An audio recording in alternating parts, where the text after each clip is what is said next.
La vie ne se gagne pas avec des discours ou des désirs. Elle se gagne avec de la discipline et des habitudes qui soutiennent ton caractère lorsque tout le reste s'effondre. Tu n'as pas besoin que le monde change pour être en paix, tu as besoin de changer toi-même, de l'intérieur, avec des choix fermes que personne ne peut te prendre. Chaque jour est un test. Soit tu maîtrises ton esprit et ton comportement, soit tu finis esclave de la confusion et du bruit venant de l'extérieur. C'est pourquoi cette vidéo n'est pas là pour te bercer, mais pour te mettre face à la vérité. La clarté mentale, la sérénité et la force intérieure ne viennent pas comme un cadeau. Elles se construisent avec des habitudes stoïciennes, simples mais implacables. Ce ne sont pas des luxes, ce ne sont pas des ornements philosophiques, ce sont des armes pratiques que n'importe qui peut appliquer s'il veut vraiment arrêter de vivre à moitié. Ici, nous allons passer en revue 10 habitudes qui sont les pierres angulaires d'une vie forte. La discipline quotidienne qui façonne ton caractère, le silence qui coupe le bruit et te redonne le contrôle. L'alimentation consciente qui renforce ton corps comme un temple, la lecture qui ouvre l'esprit et le garde affûté, l'exercice qui guérit la faiblesse physique et mentale, la gestion du temps qui t'empêche de le gaspiller comme si ta vie était infinie, la gratitude qui t'ancre dans le présent, l'épargne et le repos qui te préparent pour les défis, la confiance en soi qui te soutient quand tout le monde doute, l'intelligence émotionnelle qui te protège de tes propres impulsions, et la confiance dans le processus qui t'apprend à résister, même quand tu ne vois pas de résultats immédiats. Si tu cherches des raccourcis, ce n'est pas ta place. Mais si tu es prêt à prendre ces pratiques comme des armes quotidiennes, alors reste jusqu'à la fin. Parce que ce qui vient n'est pas de la théorie, ce sont des étapes claires pour transformer la façon dont tu penses, agis et vis. 1. Vivre avec une discipline quotidienne. La discipline est comme un fil invisible qui coupe l'inutile et expose l'essentiel. Imagine un sculpteur qui frappe avec précision la pierre, encore et encore, jusqu'à révéler la figure cachée à l'intérieur. C'est ainsi que fonctionne la discipline. Elle n'arrive pas avec de grands gestes, mais avec des répétitions constantes, avec la décision ferme de maintenir le bon même lorsqu'il n'y a pas de motivation, même lorsque le confort crie plus fort que la raison. La plupart des gens veulent des résultats sans effort, de la force sans sacrifice, de la clarté sans entraînement. Mais la discipline quotidienne est la base de tout. Sans elle, tout le reste s'effondre. À quoi bon avoir des objectifs si vous n'avez pas la persévérance pour les atteindre? À quoi bon désirer une vie différente si chaque jour vous choisissez la même chose qui vous maintient au même endroit? La discipline ne vous demande pas si vous en avez envie, elle vous ordonne de vous lever, d'agir et de maintenir le cap même si vous ne voyez pas de récompense immédiate. Ce n'est pas une punition, c'est la liberté. L'indiscipliné est prisonnier de ses émotions changeantes, de l'impulsion, de l'excuse, qui le retient toujours au même point. L'individu discipliné, en revanche, devient maître de lui-même.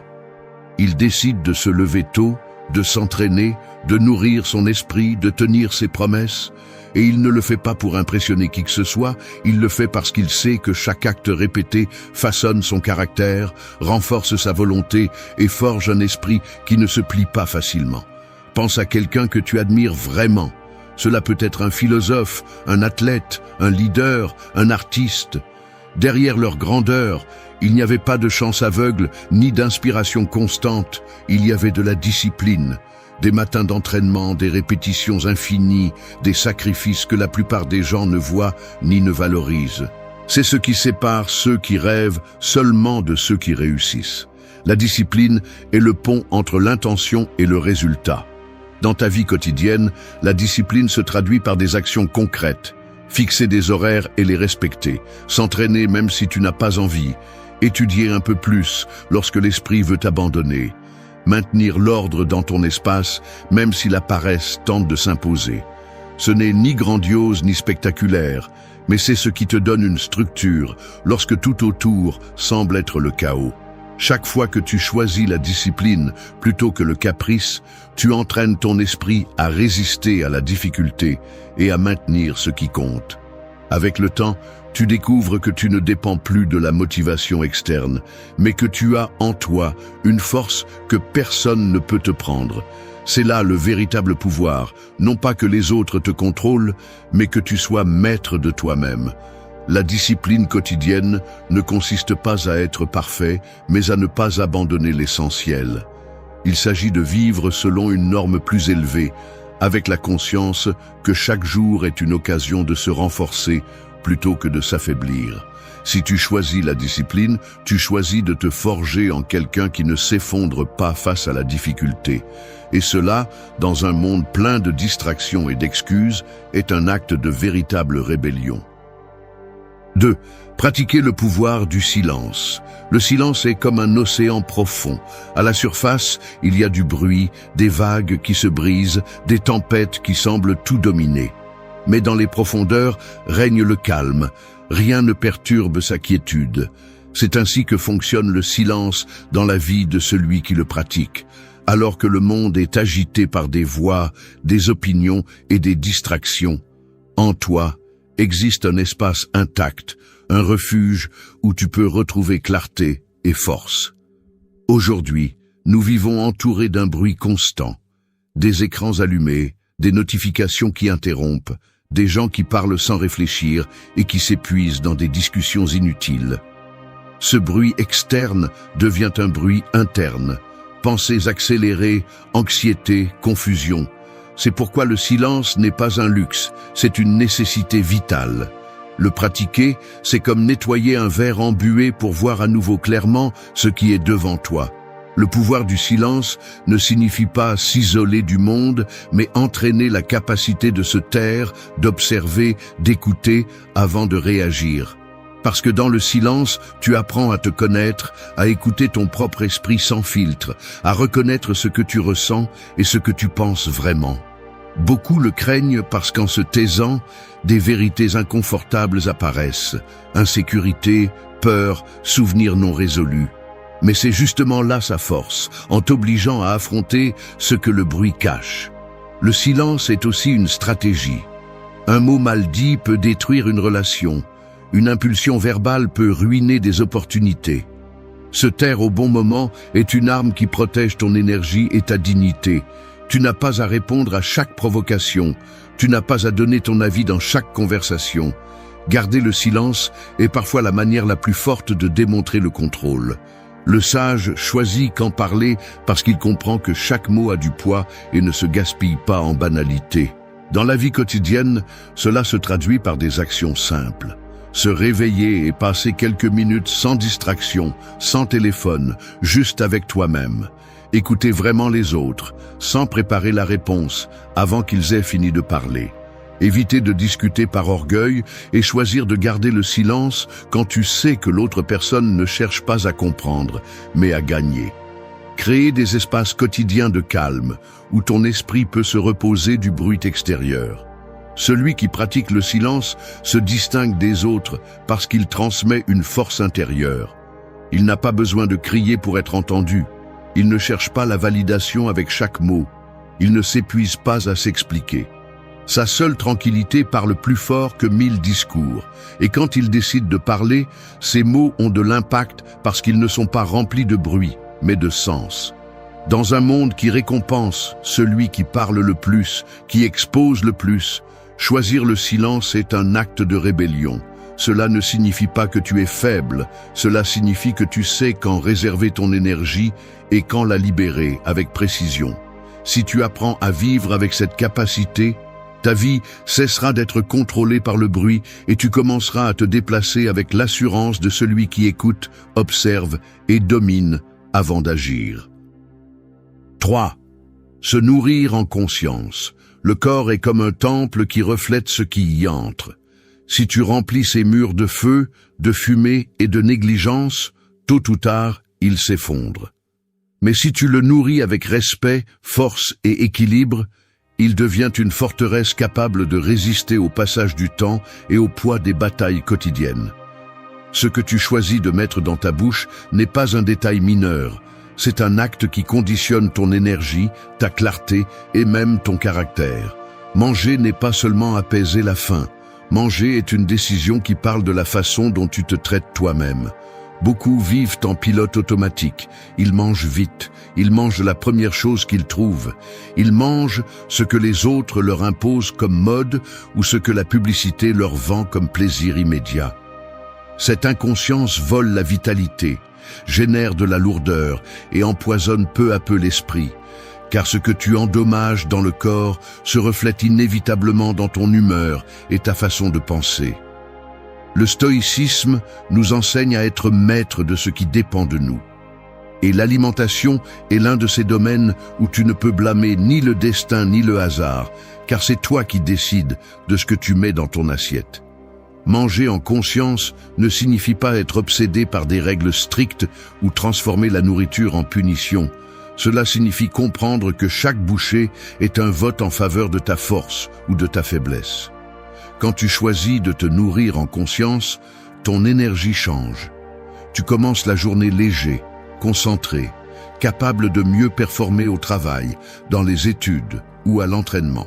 Tes émotions se stabilisent parce que tu n'es pas en guerre interne avec la fatigue générée par l'excès ou avec l'apathie laissée par le désordre. Ton esprit s'éclaircit parce que le corps cesse d'être un poids mort et devient un allié. Pense à combien de fois le désordre alimentaire devient une excuse. Je suis fatigué parce que j'ai trop mangé. Je ne peux pas me concentrer parce que j'ai sommeil. Je n'ai pas d'énergie parce que j'abuse de ce qui me donne du plaisir immédiat. Cette chaîne de justification naît à table. Et de la même manière, la discipline s'entraîne aussi à table. Choisir ce qui nourrit plutôt que ce qui séduit, contrôler les portions, écouter le corps, plutôt que de manger par anxiété. Pratiquer cette habitude au quotidien peut être simple. Manger lentement, apprécier ce que tu mets dans ta bouche plutôt que de le dévorer. Boire de l'eau au lieu de recourir à ce qui intoxique. Réduire ce que tu sais qui te vole de l'énergie, même si cela te procure du plaisir sur le moment. Organiser tes horaires de repas pour que ton corps comprenne qu'il y a de l'ordre dans ta vie. Chaque geste, aussi minime soit-il, contribue à la maîtrise de soi. Se nourrir en conscience est une forme de respect de soi. C'est te rappeler que ton corps est l'instrument avec lequel tu affrontes la vie et que si tu le négliges, tu paieras le prix à chaque décision, à chaque action et à chaque bataille que tu devras mener. Le stoïcien ne cherche pas le plaisir dans l'excès, il cherche la force dans la juste mesure.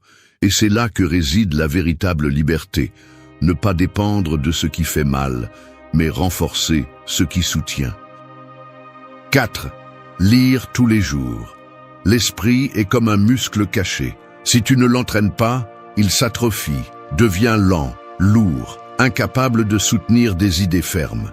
Lire est l'exercice invisible qui renforce ce muscle. C'est la nourriture de l'esprit qui ne se voit pas mais qui se ressent dans chaque décision, dans chaque mot et dans chaque façon d'affronter la vie. Celui qui ne lit pas se condamne à vivre avec les mêmes pensées de toujours, piégé dans un cercle étroit où n'entre pas d'air nouveau. Lire tous les jours ne signifie pas accumuler des livres comme des trophées, ni se vanter de connaissances. Cela signifie ouvrir des fenêtres, laisser d'autres voix, d'autres esprits et d'autres expériences entrer dans le tien. Chaque page est un pont vers une idée différente, vers un angle que tu n'avais pas considéré. Et lorsque tu entraînes ton esprit de cette manière, tu découvres que les problèmes qui semblaient géants se réduisent parce que tu as plus de ressources pour les affronter. La lecture n'est pas un divertissement vide, c'est une arme. Avec elle, tu apprends à remettre en question ce que tu entends, à ne pas accepter des vérités sans les examiner, à reconnaître les pièges émotionnels et à garder ton calme lorsque tout autour de toi est en désordre. Chaque paragraphe que tu absorbes avec attention est comme une pièce qui s'ajoute à ton armure mentale. C'est pourquoi ceux qui lisent régulièrement parlent plus clairement, pensent plus fermement et se déplacent avec plus de confiance. L'habitude de lire ne nécessite pas des heures interminables, ni des bibliothèques infinies. Elle nécessite de la constance. 10 ou 15 minutes par jour suffisent pour semer de nouvelles idées qui, avec le temps, transforment ta façon de voir le monde. Il s'agit de choisir des lectures qui te renforcent, qui te défient, qui élargissent ton esprit au lieu de l'endormir. Philosophie, histoire, science, biographie, textes qui te poussent à penser au-delà de l'immédiat. En pratique, lire tous les jours est une forme de discipline. C'est éteindre le bruit des réseaux pendant quelques minutes. C'est s'asseoir avec un livre au lieu de chercher une distraction facile. C'est choisir la nourriture mentale plutôt que les déchets qui ne font que remplir sans nourrir. Et avec le temps, tu remarqueras que ton esprit devient plus agile, plus analytique, moins vulnérable à la tromperie et mieux préparé pour la vie réelle. Celui qui lit tous les jours ne vit pas 2 fois, il vit 1000 fois. Car chaque auteur lui prête ses yeux et chaque histoire lui prête ses batailles. Celui qui ne lit pas s'enferme dans une pièce sombre avec ses propres pensées répétées. Celui qui lit ouvre des portes et devient plus libre, car il ne dépend plus seulement de ce qu'il expérimente, mais absorbe la sagesse de ceux qui ont marché avant lui. Lire tous les jours, c'est te rappeler que ton esprit mérite d'être entraîné. Parce qu'un corps fort sans un esprit clair est fragile. Et un esprit entraîné, nourri par la lecture, est la meilleure défense contre l'ignorance, la manipulation et la médiocrité. 5. Faire de l'exercice une médecine. Le corps est comme une forge. Si tu ne l'exposes pas au feu et au marteau, il rouille, se brise et devient faible.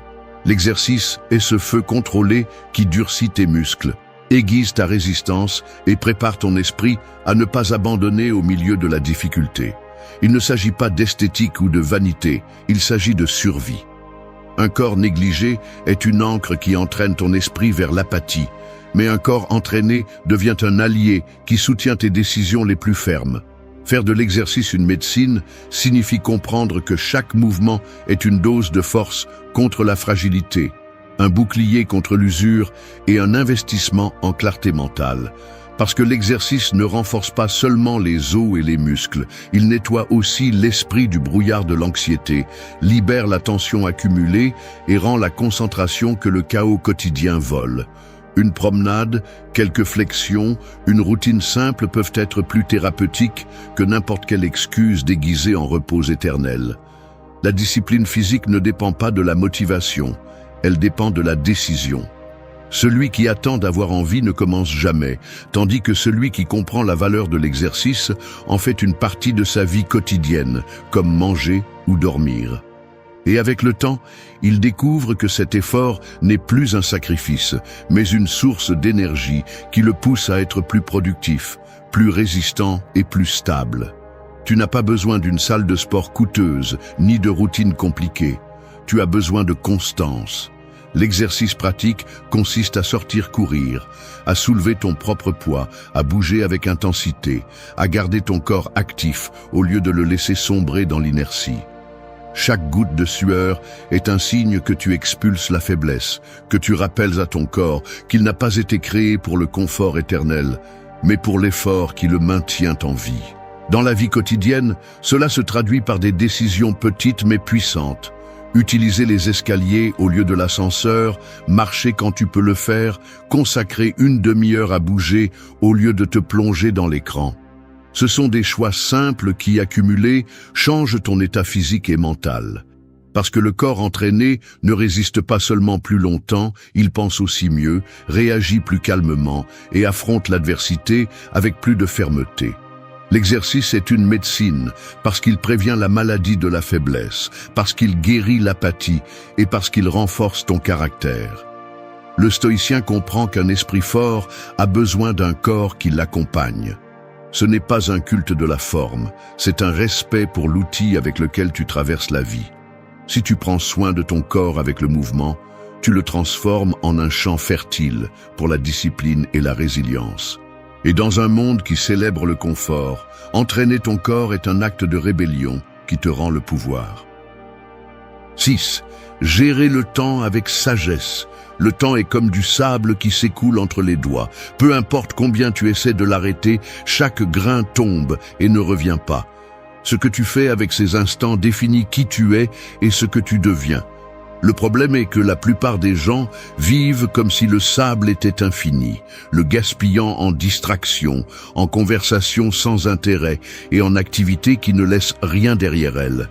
Et quand il se réveille, il réalise que des années entières se sont écoulées dans des choses triviales. Gérer le temps avec sagesse ne signifie pas vivre avec obsession ni remplir chaque minute de tâches. Cela signifie donner la priorité à ce qui soutient vraiment ta vie et arrêter de le perdre dans ce qui draine ton énergie. Parce que le temps est la seule monnaie que tu ne peux pas récupérer. Tu perds de l'argent et tu le regagnes. Tu perds des objets et tu peux les remplacer, mais tu perds un jour et il n'y a pas moyen de revenir en arrière. C'est le rappel le plus brutal qu'un stoïcien porte avec lui. La vie est finie et chaque instant compte. Celui qui ne sait pas gérer son temps finit par être l'esclave du temps des autres. Il vit en courant après des urgences qui ne sont pas les siennes, pris au piège dans des engagements qui ne nourrissent pas son esprit, épuisé par des distractions qui lui volent ce qu'il a de plus précieux. C'est pourquoi la gestion du temps n'est pas un luxe pour les organiser, c'est une nécessité pour quiconque veut vivre avec un but. En pratique, gérer le temps avec sagesse signifie apprendre à dire non. Non à ce qui vole de l'énergie, non à ce qui ne te rapproche pas de tes objectifs, non à ce qui te fait perdre des heures dans ce qui n'a pas d'importance. Cela signifie aussi structurer tes journées, établir des horaires, diviser les tâches, donner de l'espace au repos et à la réflexion. L'ordre dans ton agenda est le reflet de l'ordre dans ton esprit. Chaque matin, tu devrais te demander « Quelles actions d'aujourd'hui me rapprochent de la vie que je veux ?» Cette question est un filtre qui t'empêche de tomber dans l'automatisme. Parce que si tu ne décides pas quoi faire de ton temps, quelqu'un d'autre le fera pour toi. Et quand tu cèdes ce pouvoir, tu perds lentement ta liberté. La sagesse dans le temps est aussi dans l'équilibre. Tout n'est pas travail et tout n'est pas repos. La clé est de reconnaître quand pousser fort et quand s'arrêter pour récupérer de l'énergie. Cet équilibre n'est pas une faiblesse, c'est une stratégie pour soutenir le chemin à long terme. Le temps est le champ de bataille le plus silencieux, et celui qui le gère bien ne vit pas en courant, ni ne se plaint de ne pas avoir assez d'heures. Il vit avec clarté, avec intention et avec la certitude que chaque jour est investi dans ce qui compte vraiment. Au final, la différence entre une vie vide et une vie pleine ne réside pas dans combien de temps tu as, mais dans la façon dont tu choisis de le dépenser. 7. Ancrer la vie dans la gratitude. La gratitude est comme une ancre au milieu d'une tempête. Lorsque la mer de la vie est agitée par des problèmes, des pertes ou des incertitudes, l'ancre maintient ton bateau et empêche les vagues de t'entraîner vers le chaos. Elle n'apaise pas la tempête, mais elle te maintient stable. Vivre sans gratitude, c'est naviguer sans cap, toujours à la merci du vent, toujours insatisfait de ce que tu as et désirant ce qui manque. Beaucoup pensent que la gratitude est un geste doux, une simple courtoisie. La vérité est que c'est un acte de force. Elle nécessite la capacité de t'arrêter au milieu du bruit pour reconnaître ce que tu as, même si c'est peu, et comprendre que tout ce que tu possèdes n'est pas un droit automatique. L'air que tu respires, les personnes qui t'accompagnent, les opportunités qui ont croisé ton chemin, tout cela aurait pu ne pas exister. Le reconnaître ne t'affaiblit pas, il te réveille. Le stoïcien comprend que la vie est pleine de ce qu'on ne contrôle pas. Tu ne peux pas éviter les pertes, les échecs ou les injustices, mais tu peux décider comment les affronter. La gratitude fonctionne comme un bouclier qui n'élimine pas la douleur, mais la rend supportable. Elle te rappelle qu'il reste toujours quelque chose à apprécier, même dans le pire. Cela peut être une leçon apprise, une personne qui ne t'a pas abandonné, ou simplement l'opportunité de continuer à respirer pour essayer à nouveau. Pratiquer la gratitude ne signifie pas nier les problèmes, ni feindre le bonheur. Cela signifie maintenir la perspective. C'est voir le verre à moitié plein, sans oublier qu'il est aussi à moitié vide, mais en choisissant de te concentrer sur ce qui soutient ta vie plutôt que sur ce qui la détruit. Et ce choix, répété chaque jour, change la façon dont tu perçois la réalité. Là où d'autres voient le manque, tu vois l'apprentissage. Là où d'autres se plaignent seulement, tu trouves des raisons d'avancer. Dans la vie quotidienne, t'ancrer dans la gratitude se traduit par des rituels simples mais puissants. Au réveil, au lieu de commencer par des plaintes, Reconnaître 3 choses pour lesquelles tu te sens reconnaissant. Elles peuvent être minimes, comme le toit qui te couvre, la santé que tu as ou l'opportunité d'essayer à nouveau. En fin de journée, revoir ce qui s'est passé et remercier même les obstacles, car ils font partie de la formation de ton caractère. La gratitude renforce également les relations. Un mot sincère de reconnaissance envers quelqu'un qui te soutient ou un geste de remerciement peut transformer des liens et créer une confiance durable. Lorsque tu vis en remerciant plutôt qu'en exigeant, tu cesses de voir les autres comme des débiteurs de ton bonheur et tu commences à construire des connexions plus saines et réelles. Mais la gratitude n'est pas seulement envers les autres, elle est aussi envers toi-même. Reconnaître tes progrès, tes efforts, même les petits pas, te rappelle que tu es en train de grandir. Cette perspective t'empêche de vivre en pensant que rien n'est suffisant et te donne la motivation de continuer à construire sans déprécier ce que tu as déjà accompli. Dans un monde qui encourage la plainte et la comparaison constante, la gratitude est un acte de rébellion.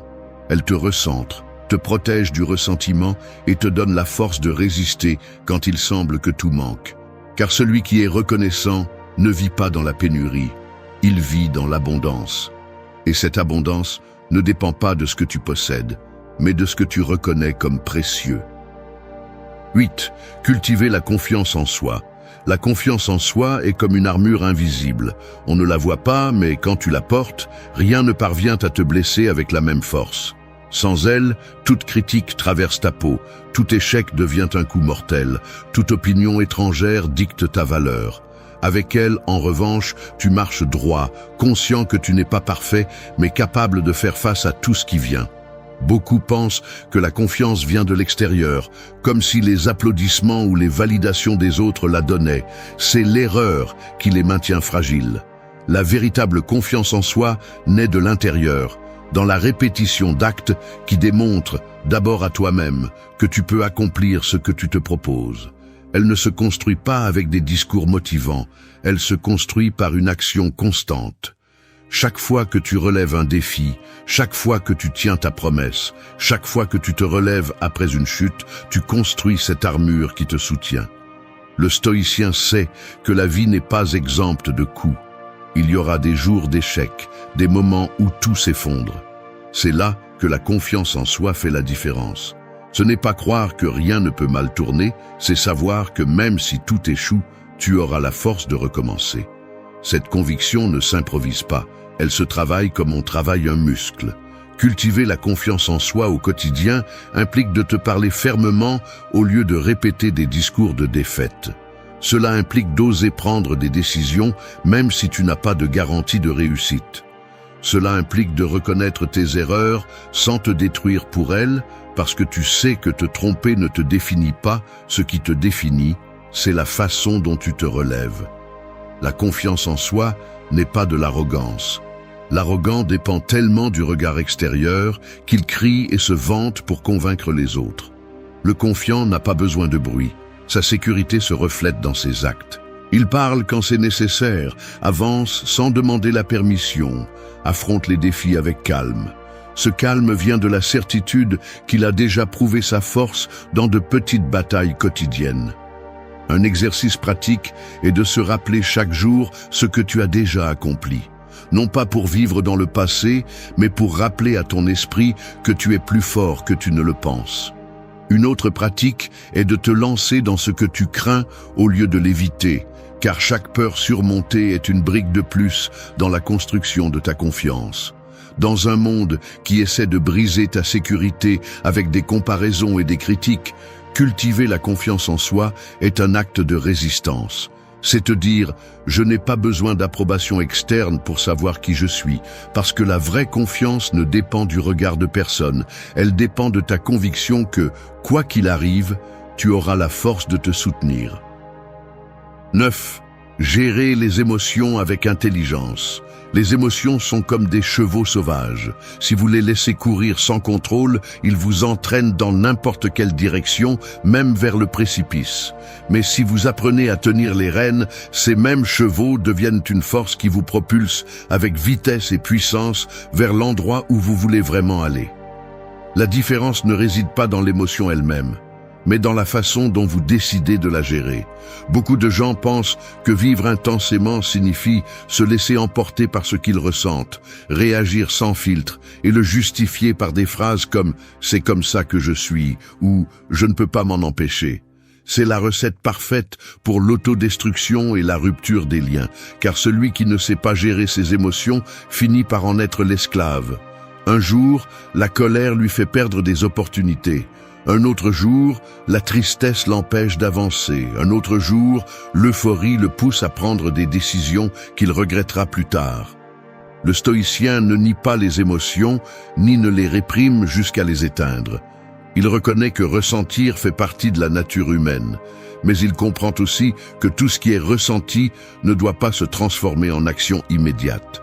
Gérer les émotions avec intelligence signifie créer un espace entre ce qui se passe et votre réponse. Créer une marge où la raison, le calme et la clarté entrent en jeu. Cette marge est ce qui sépare le sage de l'impulsif. En pratique, cela implique de s'arrêter avant de réagir. Comptez jusqu'à 10, respirez profondément. Laissez passer la première vague de colère ou d'anxiété. Cela implique aussi de vous observer avec honnêteté. Quelle est l'émotion qui est vraiment derrière? Souvent, la colère est de la peur déguisée. Souvent, la tristesse est de l'épuisement accumulé. Nommer ce que vous ressentez est déjà un acte de contrôle, car il transforme ce qui est flou en quelque chose de conscient. Gérer avec intelligence ne signifie pas éliminer les émotions.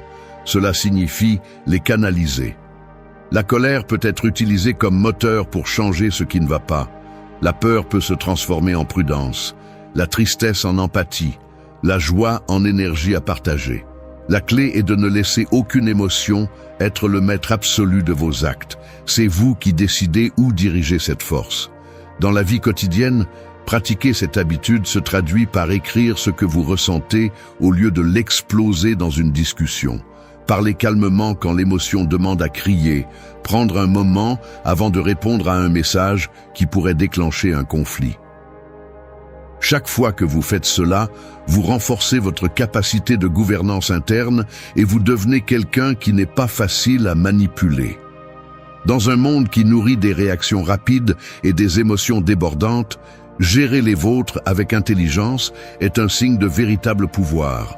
Car celui qui maîtrise ses émotions vit non seulement plus sereinement, mais gagne aussi du respect, de la clarté et de la liberté. Et c'est la différence entre être emporté par le courant ou utiliser le courant pour avancer avec direction. 10. Faire confiance au processus de transformation. La transformation personnelle est comme la croissance d'un arbre. Tu plantes une graine et pendant des semaines, il semble que rien ne se passe. La terre semble la même, l'effort est invisible. Mais en dessous, en profondeur, les racines s'étendent, se renforcent et préparent le terrain pour qu'un jour, ce qui semblait stérile porte des fruits. C'est ainsi que se déroule le processus de changement. Lent, silencieux, souvent frustrant, mais rempli de progrès qui ne sont pas toujours visibles à l'œil nu.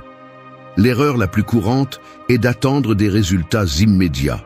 Nous voulons que la discipline, la gratitude ou l'autocontrôle portent leurs fruits du jour au lendemain. Mais aucune habitude ne forge le caractère en 24 heures. Le stoïcien comprend que la vie n'est pas une course de vitesse, mais un marathon qui exige de la constance. Faire confiance au processus signifie accepter que les grands changements sont construits avec de petits pas répétés, même si tu ne vois pas encore la récompense. L'anxiété pour des résultats rapides détruit beaucoup de gens. Ils commencent motivés, mais en ne voyant pas de transformations immédiates, ils abandonnent. Et c'est là que se révèle qui veut vraiment grandir et qui cherche seulement des raccourcis. Faire confiance au processus, c'est rester ferme même si le miroir ne montre pas encore de changement, même si personne ne le reconnaît, même si la tentation d'abandonner est forte. Parce que tu sais que chaque jour tu ajoutes et que ce qui est invisible aujourd'hui sera visible demain. En pratique, faire confiance au processus signifie se concentrer sur ce que tu fais, pas sur ce que tu reçois. Si aujourd'hui tu te lèves tôt, tu t'entraînes, tu lis, tu remercies, tu maîtrises tes émotions, tu es déjà en train de te transformer, même si le monde ne le remarque pas. C'est comme aiguiser une épée.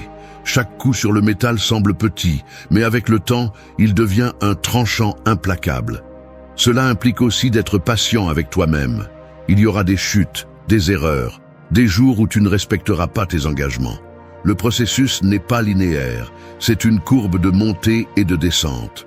L'important n'est pas de rester dans la chute, mais de revenir à la pratique, de revenir à l'habitude, de revenir sur la voie. Cette persévérance est ce qui fait la différence entre ceux qui changent vraiment et ceux qui essaient seulement. Le stoïcien fait confiance parce qu'il comprend que tout ce qui est construit avec calme dure plus longtemps. Ce qui est rapide se brise, ce qui est constant reste. Chaque habitude est une brique dans la construction de ton caractère, et même si la construction semble lente, ce qui en résulte à la fin est solide et inébranlable. Faire confiance au processus, c'est accepter que tu ne contrôles pas la vitesse du changement, mais que tu contrôles ton effort.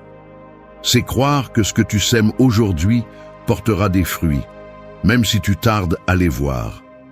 Et cette conviction te donne la force de résister à la frustration et de continuer à avancer.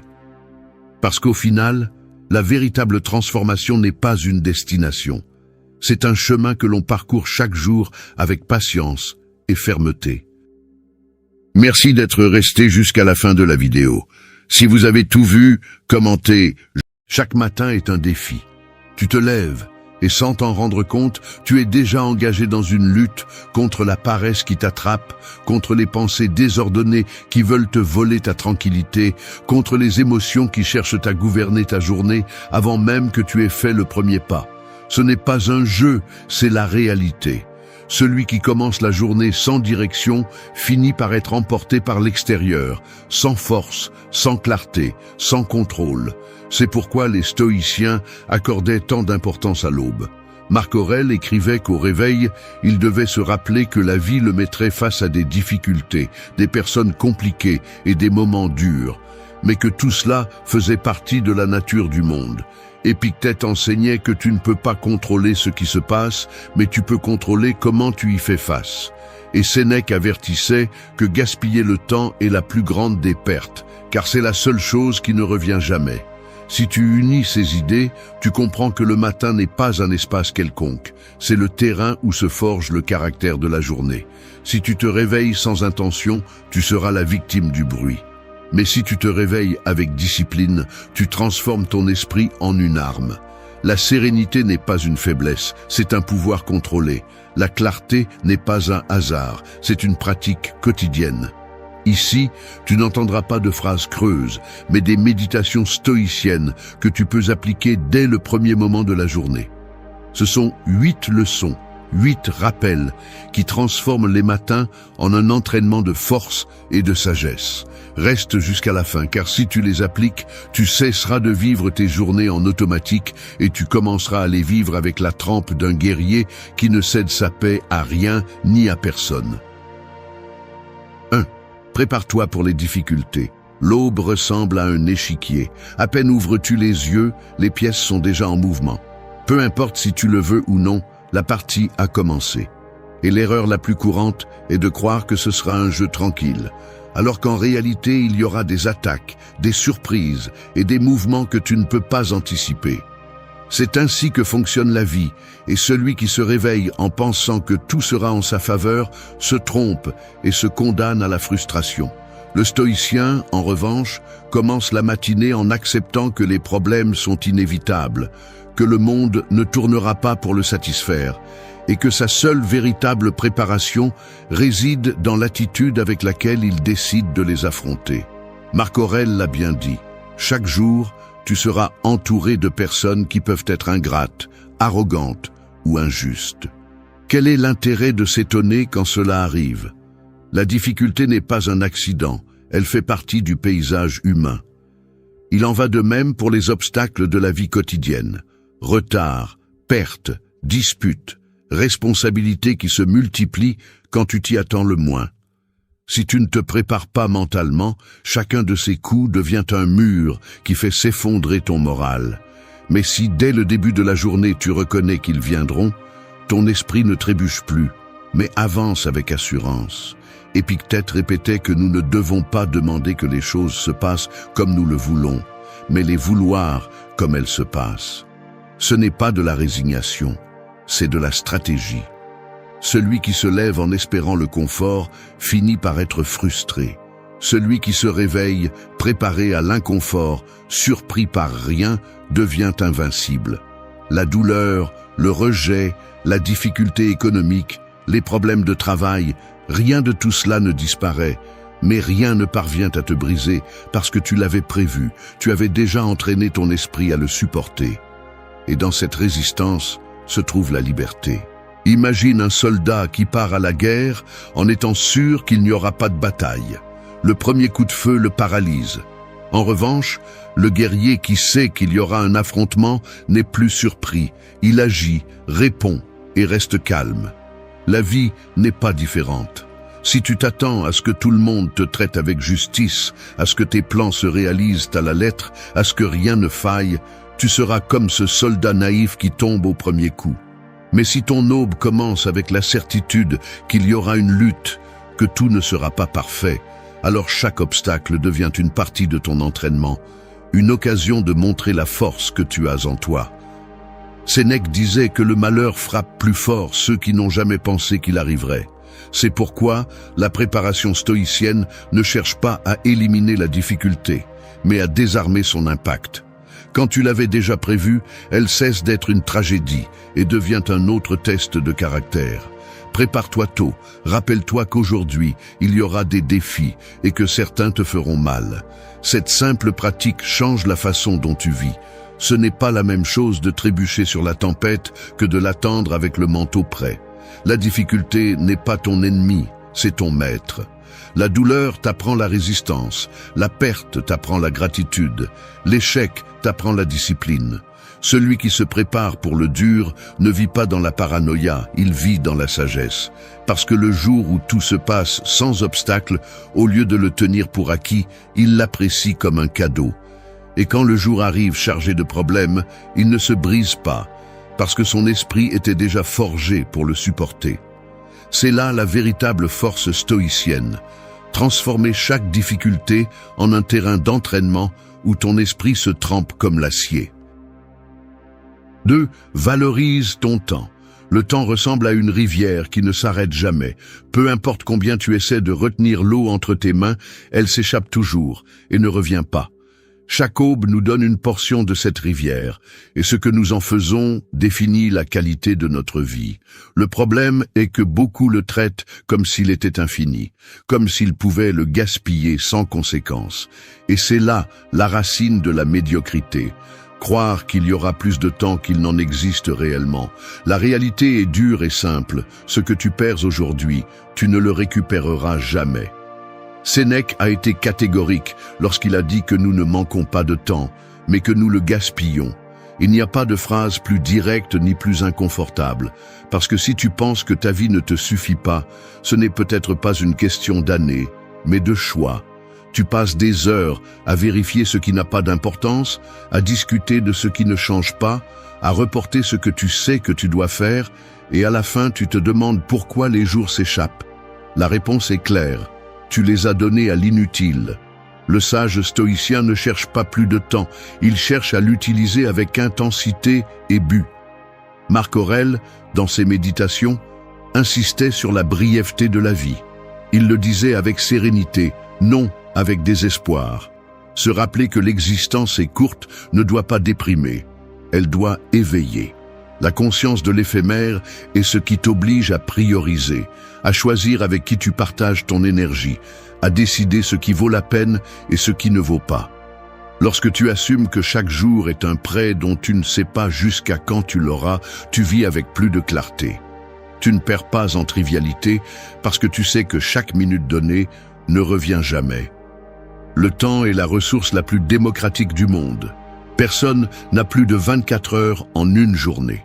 Ce qui sépare celui qui construit une vie de valeur de celui qui la gaspille est la façon dont il gère ses heures.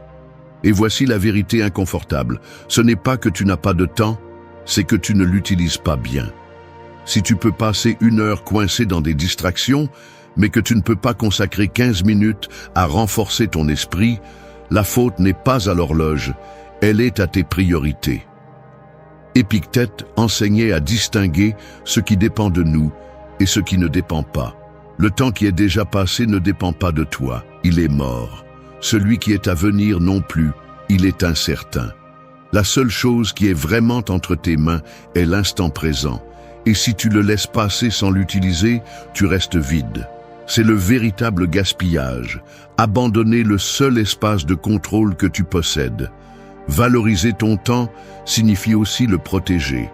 Apprendre à dire non à des engagements inutiles, à des conversations vides, à des personnes qui cherchent seulement à voler ton énergie. Chaque fois que tu cèdes ton temps à ce qui n'a pas de but, c'est comme ouvrir les mains et laisser la rivière s'échapper avec violence. Et chaque fois que tu l'investis dans ce qui renforce ton caractère, c'est comme construire un barrage qui redirige l'eau vers ce qui compte vraiment. La discipline de valoriser le temps n'est pas rigide, c'est la liberté. Parce que lorsque tu sais où diriger tes heures, le bruit externe perd de son pouvoir. Tu ne vis plus à la merci de ce que les autres veulent, mais aligné avec ce qui donne un sens à ta vie. Le temps devient une arme et non une condamnation. Et c'est la différence entre celui qui arrive à la fin de sa vie vide et celui qui meurt ayant vécu avec force. N'oublie pas cette vérité. Ce que tu fais de ton temps aujourd'hui est ce qui définit l'histoire que tu raconteras demain. 3. Protège ta paix intérieure. Ton esprit est comme une forteresse au milieu du désert. Dehors, il y aura toujours des tempêtes de sable, des rafales de vent qui tentent de s'infiltrer et de tout balayer. Mais ce qui définit vraiment ta stabilité n'est pas la violence du climat, mais la résistance de tes murs. La paix intérieure fonctionne de la même manière. C'est ton refuge le plus précieux et pourtant, tu la cèdes souvent au premier bruit externe, comme si elle n'avait aucune valeur. Le véritable défi n'est pas de vivre dans un monde chaotique, mais de garder ton esprit au calme, au milieu du chaos. Marc Aurèle écrivait que l'homme qui se laisse emporter par les passions extérieures devient leur esclave. À quoi bon avoir des commodités matérielles si ton intérieur est en guerre? La paix ne se négocie pas, elle se protège. Et la protéger signifie mettre des limites claires à ce que tu permets d'entrer dans ta vie. Aujourd'hui, les distractions ne viennent pas seulement des personnes, elles arrivent aussi sous forme de notifications, de nouvelles conçues pour t'alarmer, d'opinions que tu n'as pas demandées et que tu absorbes jusqu'à t'intoxiquer. Si tu ne fermes pas les portes de ta forteresse, n'importe quoi finit par gouverner ton humeur. Épictète le disait sans détour. Ce qui perturbe l'homme ne sont pas les choses, mais l'opinion qu'il a d'elles. Voilà la clé. Ce n'est pas la critique des autres qui te vole ta tranquillité, c'est ta décision de lui donner du poids. Ce n'est pas la difficulté qui brise ton esprit, mais l'interprétation que tu choisis. Protéger ta paix intérieure ne signifie pas t'isoler du monde, mais entraîner ton esprit à ne pas laisser l'extérieur contrôler l'intérieur. C'est prendre le contrôle de tes jugements, car c'est là que réside ta liberté. Sénèque avertissait aussi que beaucoup de notre souffrance vient de l'anticipation de maux qui n'arrivent jamais. Cette anxiété qui te consume à cause de ce qui pourrait arriver est un voleur silencieux de paix. Si tu décides de vivre en alerte constante face à ce qui n'est pas encore arrivé, tu deviens prisonnier d'un futur imaginé. Le stoïcien, en revanche, se concentre sur le présent, car il comprend que c'est le seul endroit où il peut exercer un contrôle. Et en le faisant, il conserve sa sérénité, même dans des circonstances adverses. La paix intérieure se protège aussi en apprenant à lâcher prise. Toutes les batailles ne méritent pas ton énergie, toutes les paroles ne nécessitent pas une réponse, toutes les provocations n'ont pas besoin d'une réaction. Chaque fois que tu tombes dans le jeu de celui qui veut te perturber, tu cèdes ta forteresse. Ne pas répondre à ce qui est inutile n'est pas une faiblesse, c'est une maîtrise. Se maîtriser soi-même est plus difficile que de maîtriser les autres. mais c'est le seul vrai pouvoir que personne ne peut te prendre. Protéger ta paix implique de la discipline pour prendre soin de ce que tu consommes, de ce que tu penses, de ce que tu acceptes et de ce que tu rejettes. Il ne s'agit pas de vivre déconnecté, il s'agit de choisir clairement ce qui mérite une place dans ton esprit. Parce que si ton intérieur est en ordre, rien de l'extérieur ne peut te renverser. Et si ton intérieur est un chaos, même le plus petit contretemps peut te détruire. Celui qui protège sa paix vit avec fermeté. Il ne réagit plus à chaque provocation. Il ne se brise plus à chaque coup de la vie. Il ne laisse plus son humeur à la merci des caprices des autres. Sa forteresse reste debout, solide face au vent. C'est la véritable victoire stoïcienne. Non pas conquérir le monde, mais conquérir ton intérieur. Car celui qui maîtrise sa paix n'a pas besoin de fuir le bruit. Il sait marcher avec sérénité au milieu de celui-ci. 4. Concentre-toi sur ce que tu contrôles. Ta vie ressemble à un gouvernail en pleine mer. Tu peux diriger la direction du navire, mais tu ne peux jamais contrôler le vent ni les vagues. Beaucoup font naufrage parce qu'au lieu de tenir fermement le gouvernail, ils désespèrent en hurlant contre la tempête, espérant que la mer change pour eux. C'est l'erreur que répètent quotidiennement ceux qui dépensent leur énergie dans ce qu'ils ne pourront jamais contrôler. Les opinions des autres, les caprices du destin, l'incertitude de demain. Le stoïcien sait que la seule véritable liberté réside dans ce qui dépend de ses mains, et que tout le reste est du bruit qu'il doit apprendre à lâcher. Épictète l'a expliqué avec une brutalité claire. Certaines choses dépendent de nous et d'autres non. La souffrance commence lorsque nous confondons cette frontière. Prétendre que les gens agissent toujours comme nous l'espérons, que le monde soit juste à notre manière, ou que les résultats répondent à nos désirs, est comme vouloir que la mer se calme parce que tu l'as ordonné. Cela ne se produira pas. Et chaque fois que tu insistes sur cette illusion, tu perds des forces, tu t'épuises et tu finis par être frustré. Le contrôle est dans ton jugement, dans ta réponse, dans ton action, jamais dans l'externe. Marc Aurèle l'appliquait chaque matin. Il se rappelait à lui-même que la vie le mettrait face à des imprévus, face à des personnes qui n'agissaient pas avec vertu, face à des situations qu'il ne pouvait pas modeler. Mais il se répétait aussi que personne ne pouvait lui voler sa capacité à agir avec justice, à garder son esprit tranquille, à ne pas se laisser emporter par ce qui ne dépendait pas de lui. Et c'est la pratique dont tu as besoin aujourd'hui. Revenir au centre, te rappeler que ton véritable pouvoir est en toi, pas dans ce qui se passe à l'extérieur.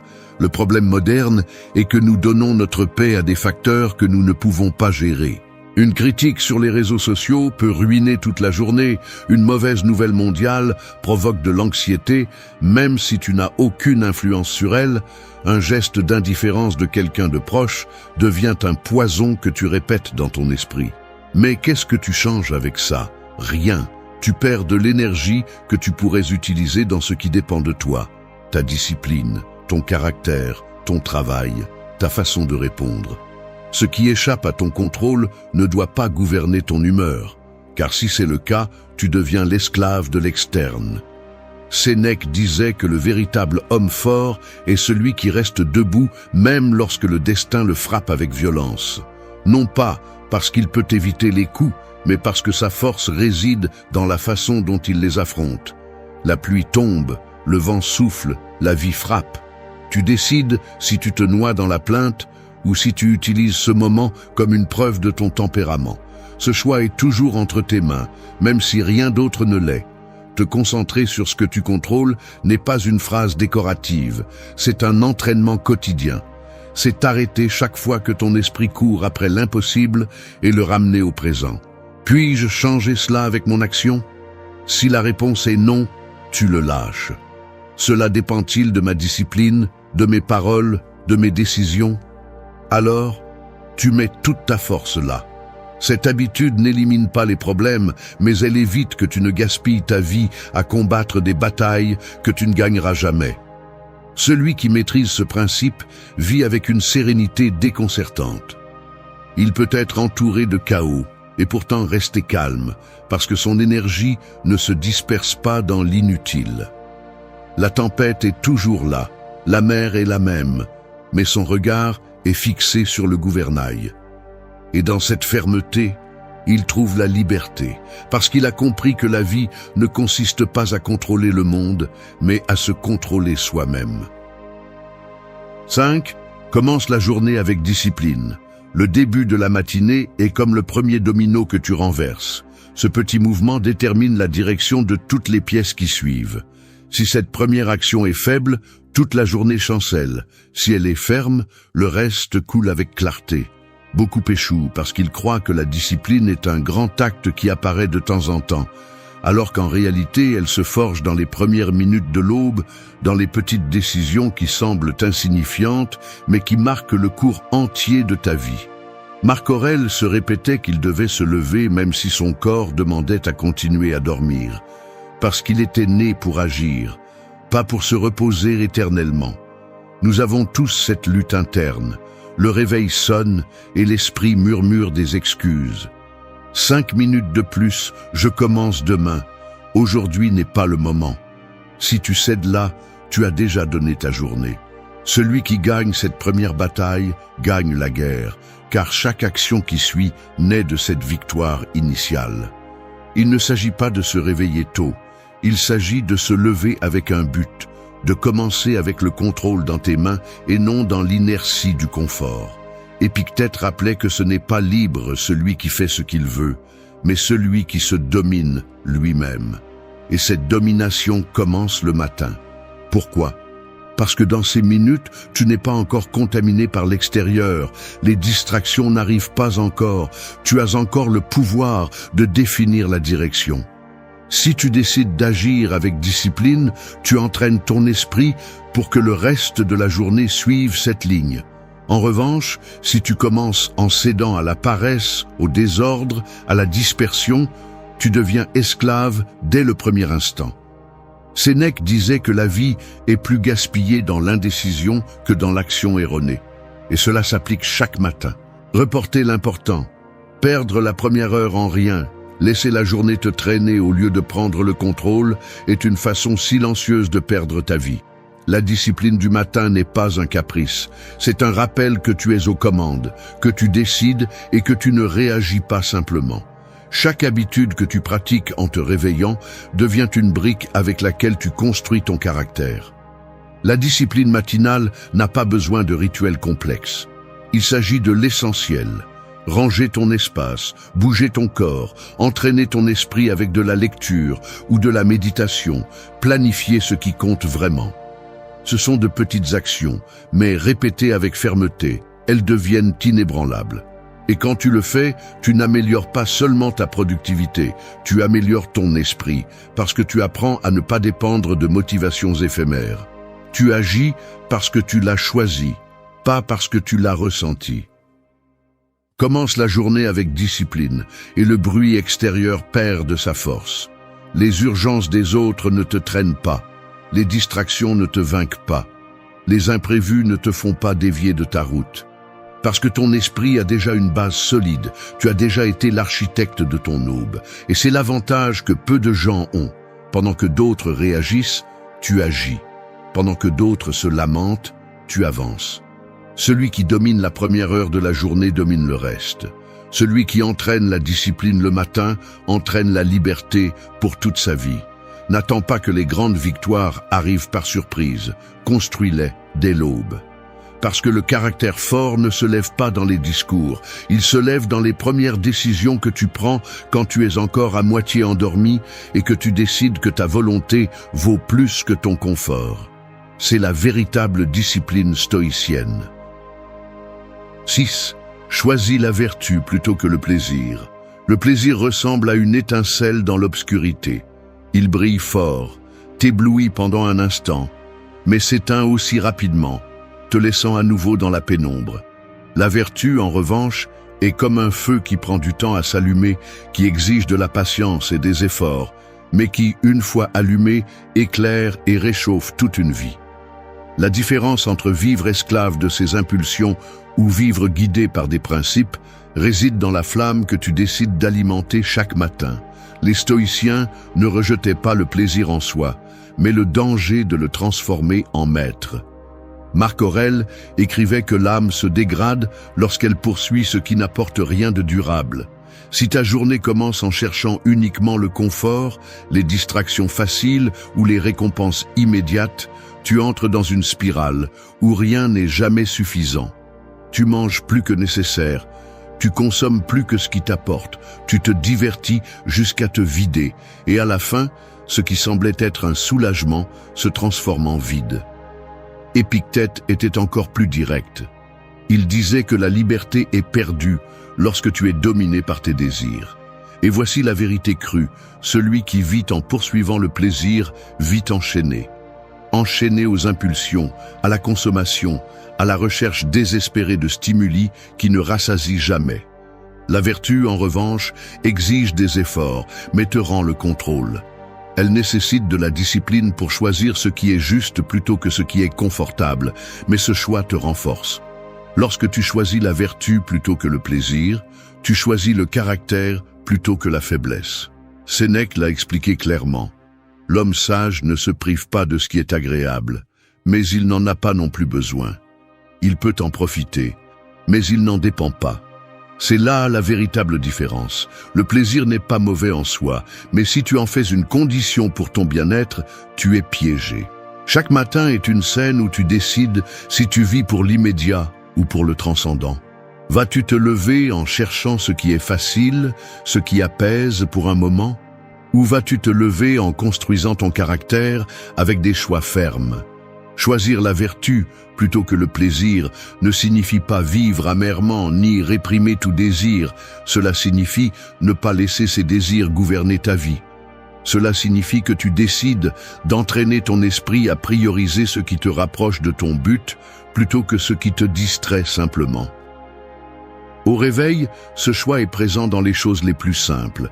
Rester au lit ou se lever, se nourrir avec excès ou avec modération, perdre du temps dans l'inutile ou l'investir dans l'essentiel. Chaque décision compte et avec le temps, elle façonne qui tu es. Le plaisir est immédiat et superficiel, la vertu est lente et profonde. L'un te vide, l'autre te remplit. L'un te rend faible face aux difficultés, l'autre te rend fort face à n'importe quelle tempête. Les stoïciens l'ont compris et c'est pourquoi ils ne cherchaient pas la vie la plus confortable, mais la plus significative. Parce qu'ils savaient que la grandeur ne naît jamais de la facilité, mais de ce qui exige le contrôle, le sacrifice et la constance. Chaque matin, tu as l'occasion de choisir. Tu peux céder à l'impulsion, te rendre au plaisir éphémère, ou tu peux rester ferme dans la vertu qui persiste. Et cette différence marquera non seulement ta journée, mais aussi ton destin.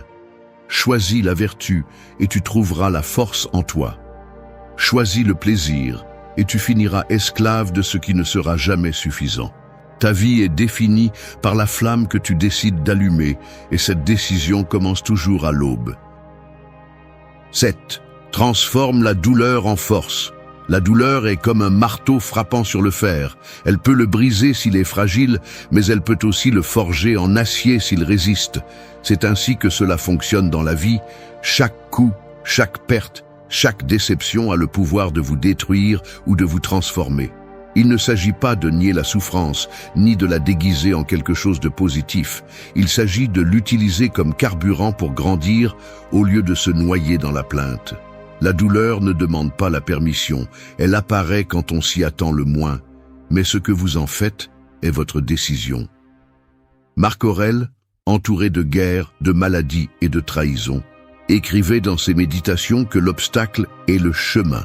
Il ne le disait pas comme une consolation, il le disait comme une stratégie de vie. Si chaque difficulté devient une excuse pour abandonner, votre vie s'arrête. Si chaque difficulté devient un terrain d'entraînement, votre caractère se durcit. La douleur vous montre jusqu'où vous pouvez aller. Et si vous choisissez de l'affronter avec fermeté, ce qui semblait être une condamnation finit par être la graine de votre force. Épictète a connu la souffrance dans sa propre chair. Il a été esclave, battu et humilié, mais au lieu de se briser, il a décidé d'utiliser cette douleur comme une école. Sa philosophie est née de cette expérience, pas du confort.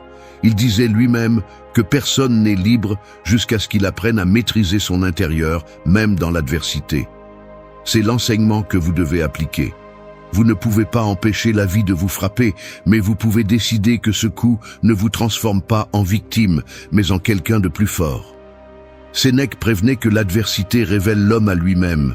Beaucoup croient se connaître jusqu'à ce que la douleur arrive. C'est dans la maladie, dans la perte, dans l'échec, que vous montrez qui vous êtes vraiment. Là, il n'y a pas de masque, il n'y a pas de discours, il n'y a que votre réaction face à la souffrance. Si vous choisissez de vous lamenter, vous restez attaché. Si vous choisissez d'apprendre, vous vous libérez. La douleur cesse d'être un ennemi et devient un maître implacable, dur mais juste, car il n'enseigne jamais sans laisser une marque qui transforme. L'erreur de beaucoup est de croire que la force naît dans le confort. Non, la force naît dans le feu de la difficulté. Chaque fois que vous traversez une situation qui semblait insupportable et que vous restez debout, vous grandissez. Chaque fois que vous faites face à une déception sans perdre votre dignité, vous grandissez. Chaque fois que la douleur frappe et qu'au lieu de vous briser, vous choisissez d'avancer, vous grandissez. Et cette croissance, aucun plaisir ne peut vous l'offrir, seulement la souffrance transformée en discipline et en caractère. Transformer la douleur en force n'est pas automatique, cela nécessite une décision consciente. Cela implique de cesser de vous demander pourquoi vous et de commencer à vous demander pourquoi. Cela implique d'utiliser le coup comme un signe de ce que vous pouvez encore résister. Cela implique de regarder la blessure non pas comme une condamnation, mais comme une marque qui prouve que vous avez survécu. La cicatrice est une preuve de bataille, pas de défaite. La vie ne cessera jamais de vous confronter à la douleur, mais votre pouvoir réside dans la façon dont vous l'interprétez. Vous pouvez la voir comme une chaîne ou comme une épée. Vous pouvez la laisser vous affaiblir ou lui permettre de vous élever en force. La douleur est inévitable, la souffrance est optionnelle. Et lorsque vous choisissez de la transformer, vous découvrez que chaque coup qui semblait être une fin était en réalité un début. Le stoïcien le comprend, et c'est pourquoi il ne fuit jamais la douleur. Il l'affronte, la supporte et la transforme en le feu qui trempe son esprit. C'est la véritable victoire. Non pas éliminer la souffrance, mais l'utiliser pour devenir quelqu'un que rien ni personne ne peut briser. 8. Vis comme un philosophe guerrier. La vie est un champ de bataille déguisé en routine. On ne voit pas d'épée ni de bouclier, mais il y a des épreuves quotidiennes qui attaquent ton esprit et ton caractère. Le trafic qui t'irrite, l'injustice que tu vois, la déception de quelqu'un de proche, la tentation de te rendre à la facilité. Tout cela sont des combats qui mettent à l'épreuve ta force. Et ici se pose la question, vas-tu vivre comme un spectateur qui reçoit les coups, ou comme un guerrier qui entre sur le champ de bataille, conscient de son but? Le stoïcien choisit la deuxième option, car il sait que chaque jour est un combat et que celui qui ne se prépare pas finit vaincu en silence. Marc Aurèle comprenait cela mieux que quiconque. Il gouvernait un empire tout en menant des batailles internes. Ses méditations n'étaient pas des ornements philosophiques, elles étaient des stratégies de guerre spirituelle. Il écrivait pour se rappeler qu'il devait agir avec justice, même si le monde était injuste, garder son calme, même si tout s'écroulait, et ne pas céder au plaisir facile qui affaiblissait son caractère. Il vivait comme un empereur, certes, mais surtout comme un guerrier de l'esprit. Et tu peux adopter la même attitude dans ta vie, peu importe ta position, car chacun mène son propre empire intérieur. Épictète le résumait en une idée puissante. Tu ne peux pas choisir ce qui t'arrive, mais tu peux choisir comment tu réagis. C'est la véritable épée du philosophe guerrier, la capacité d'utiliser la raison comme une arme pour ne pas se laisser emporter par les impulsions ou les circonstances. La vie moderne te lance des distractions constantes, des tentations de gaspiller ton temps, des émotions qui cherchent à te gouverner. Si tu ne lèves pas ton bouclier mental, tu es vaincu avant même de t'en rendre compte. Être un philosophe guerrier, c'est choisir consciemment chaque réponse, chaque action, chaque silence. Sénèque, pour sa part, avertissait que personne n'est plus fort que celui qui maîtrise son intérieur. C'est la victoire la plus difficile, car l'ennemi le plus dangereux n'est pas à l'extérieur, il est dans ton propre esprit. La paresse, la peur, la colère, le désespoir sont des soldats qui tentent de prendre ta forteresse chaque jour. Et si tu ne t'entraînes pas, si tu ne disciplines pas tes pensées, si tu ne te confrontes pas à toi-même, tu finis vaincu par tes propres faiblesses. Le guerrier stoïcien ne nie pas ses ennemis, il les reconnaît et se prépare à lutter contre eux chaque matin. Vivre comme un philosophe guerrier ne signifie pas vivre sans émotion ni froideur. Cela signifie vivre avec un but. Cela signifie qu'avant de te laisser emporter par ce qui se passe à l'extérieur, tu te rappelles que ta mission est plus grande qu'un moment de colère ou un instant de plaisir. Cela signifie que chaque jour, tu le confrontes avec la certitude que la vertu est ton armure, la raison ton épée et la discipline ton bouclier. Et avec cet équipement, tu avances, non pas pour détruire les autres, mais pour conquérir ton propre esprit. Celui qui adopte cette mentalité vit avec une fermeté que les autres remarquent. Il ne réagit pas comme tout le monde, il ne se brise pas avec ce qui brise les autres, il ne se laisse pas séduire par ce qui vide. Sa vie ne dépend pas de la chance ni du confort, elle dépend de son caractère. C'est le véritable guerrier, non pas celui qui impose une force externe, mais celui qui maîtrise l'interne. Chaque matin est une nouvelle bataille, et que tu le veuilles ou non, tu es dedans. Si tu décides d'être un spectateur, tu seras vaincu par l'extérieur. Si tu décides d'être un philosophe guerrier, chaque jour sera un entraînement pour ta grandeur. C'est l'invitation du stoïcisme. Ne pas vivre dans les plaintes ni les excuses, mais vivre avec un but, une fermeté et une sagesse, comme quelqu'un qui sait que la vie est un combat et que la victoire commence par la maîtrise de soi. Merci d'être resté jusqu'à la fin de la vidéo. Si vous avez tout vu, commentez « Je suis stoïcien ». La bataille la plus difficile que tu vas affronter n'est pas à l'extérieur, elle est en toi. Pas contre des ennemis visibles, mais contre tes peurs, ta paresse, tes doutes et ces excuses qui semblent si convaincantes lorsque tu veux abandonner. C'est la guerre qui décide de ton destin, te vaincre toi-même ou devenir ton propre bourreau. Chaque jour, tu entres sur ce champ de bataille. Quand tu repousses ce qui est important, quand tu cèdes au confort, quand tu permets que l'opinion des autres pèse plus que ta propre voix, tu perds du terrain. Il n'est pas nécessaire que quelqu'un te renverse, il suffit que tu te sabotes toi-même. Et tu le sais, c'est la vérité inconfortable que la plupart évitent. Le plus grand ennemi n'est pas à l'extérieur, il vit dans ton esprit.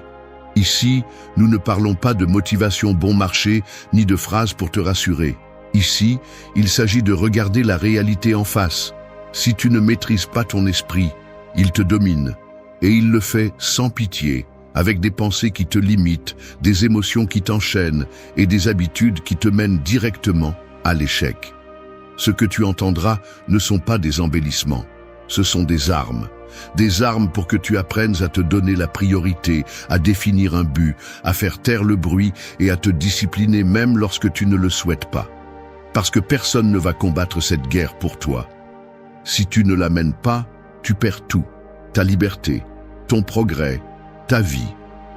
Reste jusqu'à la fin, car ce n'est pas une vidéo ordinaire. C'est un manuel de combat pour que tu cesses d'être l'otage de tes peurs et que tu commences à conquérir la seule bataille qui compte, celle que tu as contre toi-même. Fais de toi-même ta priorité absolue. Un bateau qui tente de naviguer en suivant tous les courants finit à la dérive, sans direction ni destination. Il en va de même pour celui qui vit en priorisant ce que les autres veulent, ce qu'ils attendent de lui ou ce que dictent les modes passagères. Il perd son cap, devient un esclave des attentes externes, incapable de décider par lui-même où diriger sa vie. La métaphore est claire. Si tu n'es pas le capitaine de ton propre navire, tu seras emporté par les vents étrangers jusqu'à faire naufrage dans la frustration. Faire de toi-même ta priorité absolue n'est pas de l'égoïsme, c'est de la survie. Parce que la vérité est dure, personne ne va te sauver. Personne ne va se battre pour tes rêves comme toi. Personne ne va porter tes batailles internes ni les conséquences de tes décisions. La vie se résume à ceci.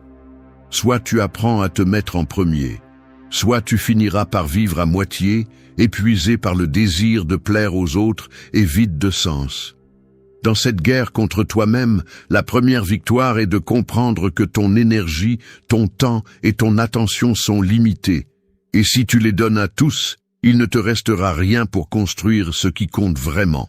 Il est courant de reporter son propre bien-être, ses objectifs et ses désirs personnels pour répondre à l'urgence des autres. C'est là que la guerre est perdue, dans ces petits moments où tu choisis de bien t'entendre avec tout le monde, sauf avec toi-même. Tu penses que c'est un noble sacrifice, mais en réalité, c'est un piège qui détruit lentement ton caractère et ton estime de soi. Si tu n'es pas capable de prendre soin de toi, comment vas-tu soutenir les autres? Si tu n'as pas de clarté sur ton chemin, quelle direction peux-tu offrir? Le stoïcisme le disait clairement. Celui qui se maîtrise lui-même maîtrise le monde. Et cette maîtrise commence par te faire ta priorité. Il ne s'agit pas de mépriser les autres, il s'agit de reconnaître que sans une base solide, il n'y a rien à offrir. Quand tu te mets en premier, tu arrêtes de chercher la validation, tu arrêtes de dépenser de l'énergie à prouver et tu commences à construire. La résistance viendra parce que ton esprit et la société te diront que tu es égoïste, que tu devrais penser plus aux autres, que c'est mieux de se sacrifier. Mais il faut le voir avec froideur. Ce qu'ils appellent égoïsme est souvent simplement de la dignité. Poser des limites, prendre soin de ton temps, dire non, te retirer du bruit, choisir ton but sur les attentes des autres. C'est là que naît la véritable liberté, car tu ne vis plus avec l'anxiété de plaire, ni avec la peur de décevoir. Faire de toi-même ta priorité absolue signifie organiser ta vie de l'intérieur. Te lever avec la certitude que ton énergie sera investie dans ce qui te construit, pas dans ce qui t'épuise. Cela signifie arrêter de courir après l'approbation, arrêter de mendier de l'attention et te concentrer sur ce qui te renforce. Quand tu comprends cela, chaque action, chaque décision et chaque renoncement deviennent un acte de respect de soi. Et il y a une conséquence inévitable. Quand tu te choisis, le monde le remarque. Ta présence devient plus forte, tes mots ont plus de poids, ton regard plus de clarté. Tu n'es plus quelqu'un qui demande la permission d'exister, tu es quelqu'un qui trace un chemin. Et même si cela dérange beaucoup de gens, cela attire ceux qui valorisent l'authenticité. C'est la première leçon dans la bataille contre toi-même. Ce n'est pas doux ni complaisant, c'est dur et agressif, parce que cela exige de rompre avec les vieilles habitudes et les excuses. Fais de toi ta priorité absolue, et tu verras comment tout le reste commence à prendre la place qui lui revient vraiment. Parce que si tu ne te choisis pas en premier, personne d'autre ne le fera. 2. Définis un but clair et engage-toi envers lui. La vie sans but est comme un train qui avance sans rail. Il avance avec bruit et vitesse, mais n'arrive jamais à destination. Tu peux t'efforcer, tu peux dépenser de l'énergie, tu peux même simuler le mouvement. Mais tout reste en rond sans sens. C'est la réalité de ceux qui vivent sans une direction définie. Ils se fatiguent, se frustrent, se comparent aux autres et sentent que la vie leur pèse, alors qu'en réalité, ce qui leur manque n'est pas la force, mais la direction. Définir un but est comme marquer sur la carte l'endroit vers lequel tu marches. C'est avoir un phare qui brille même au milieu de l'obscurité. Il ne s'agit pas de belles phrases ni de rêves lointains. Il s'agit de clarté brutale, savoir ce que tu veux, pourquoi tu le veux et ce que tu es prêt à sacrifier pour l'atteindre. Et voici l'important, car il ne suffit pas de le définir dans l'esprit, tu dois t'engager envers lui comme si c'était une promesse sacrée. Un but sans engagement est de la fumée, et un engagement sans but est de l'usure sans sens. Le monde est plein de personnes qui vivent en accomplissant les plans des autres parce qu'elles n'ont jamais osé écrire le leur. Et quand tu ne décides pas ce que tu veux, quelqu'un d'autre décide pour toi. Les modes, les attentes familiales, la pression sociale ou la simple peur de l'échec finissent par dessiner un destin qui ne t'appartient pas. Puis vient la question qui fait mal. À quel moment as-tu laissé ta vie devenir une copie? C'est la conséquence de ne pas prendre la responsabilité de définir un but. Un but clair ne garantit pas le confort, au contraire, il exige de la discipline, il exige de couper les distractions, il exige de laisser de côté le superficiel. C'est dire non à l'immédiat pour dire oui à l'important. C'est ici que se montre le vrai caractère d'un individu, car tout le monde peut se laisser emporter par la facilité, mais seuls ceux qui ont un but ferme restent debout lorsque le chemin devient rude. Le stoïcisme le savait. Tu ne contrôles pas le monde extérieur, mais tu contrôles ta capacité à décider avec quelle intention tu vis chaque jour. T'engager envers un but signifie déclarer la guerre à l'indécision. Cela signifie que même si l'enthousiasme s'épuise, tu continues. Même si les doutes crient, tu avances. Même si personne ne te soutient, tu persistes. C'est te lever les jours où tout en toi veut t'abandonner, parce que tu as compris que ta parole envers toi-même vaut plus que n'importe quelle circonstance. L'engagement est la ligne qui sépare celui qui parle de celui qui agit, celui qui rêve de celui qui réussit. L'erreur commune est de croire que le but doit être gigantesque, quelque chose qui impressionne tout le monde. En réalité, il suffit qu'il soit authentique et clair. Il peut s'agir d'améliorer ta discipline quotidienne, de lancer un projet, de prendre soin de ton corps, de construire une vie cohérente avec tes valeurs. L'essentiel n'est pas que le monde l'applaudisse, mais que tu saches où tu vas. Quand tu as ce but et que tu t'engages envers lui, tout change. Tu ne perds plus de temps à te comparer, tu ne doutes plus autant de toi, tu ne cèdes plus à chaque impulsion. Tu sais où tu vas, et cette certitude te donne du pouvoir. Même dans l'échec, tu trouves un sens, parce que tu comprends que chaque faux pas fait partie du même chemin, ce n'est pas un détour.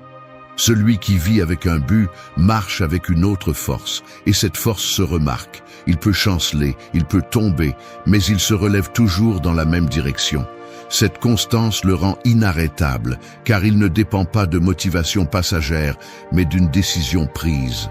Alors définis ton but, engage-toi envers lui et ne le lâche pas, car sans cette clarté, tu es juste un spectateur de ta vie, mais avec elle, tu deviens l'architecte de ton propre destin.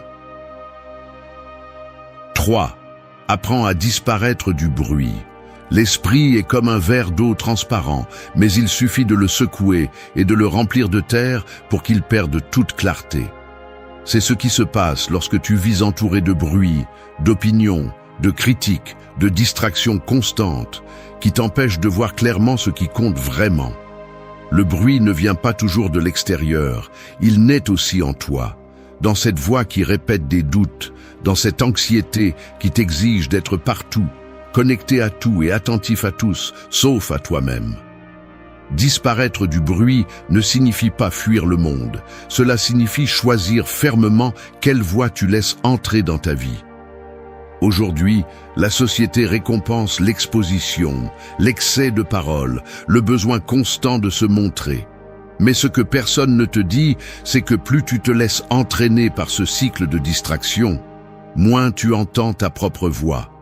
Et là, tu perds la bataille, car l'esprit qui ne se repose jamais dans le silence finit par s'épuiser, devient faible et manipulable. Tu as besoin d'apprendre à te retirer, à disparaître quand c'est nécessaire, à créer un espace où seul l'essentiel existe. Les grandes avancées naissent dans le silence, pas dans le tumulte. La clarté surgit lorsque tu es capable de t'éloigner du chaos et de regarder calmement ce qui compte vraiment. C'est la différence entre celui qui réagit à tout et celui qui prend des décisions fermement.